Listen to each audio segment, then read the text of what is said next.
આપણે બટાકા પૌવા, કાંદા પૌવા બનાવીને ખાતા જોઈએ છીએ, પણ આજે અહીંયા હું બેરસ્તો ટામેટા પૌવા બનાવીશું.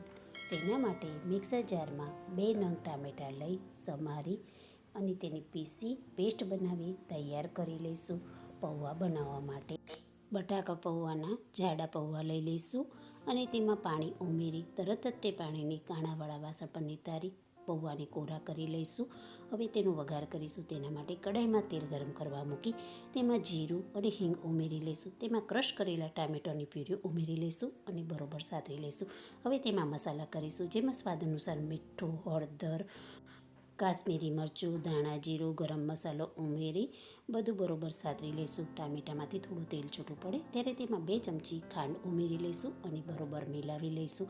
હવે તેમાં પલાળેલા પૌવા હાથેથી થોડા છૂટા કરી ટામેટાની ગ્રેવીમાં હળવા હાથે મિલાવી પૌવા તૈયાર કરી લઈશું. તૈયાર પૌવાને નીચે ઉતારી તેમાં સમારેલા ટામેટાં, બાફેલી મકાઈ ઉમેરી લઈશું. તેને પૌવામાં બરોબર મિલાવી પૌવાને પ્લેટમાં લઈ લઈશું અને ઉપરથી તળેલી ડુંગળીનો બિરસ્તો મૂકી ઉપરથી લીલા ધાણા ભભરાવી ટામેટું બિરસ્તો પૌવા સર્વ કરીશું. આ રેસીપી ટ્રાય કરી તમારો અભિપ્રાય આપશો.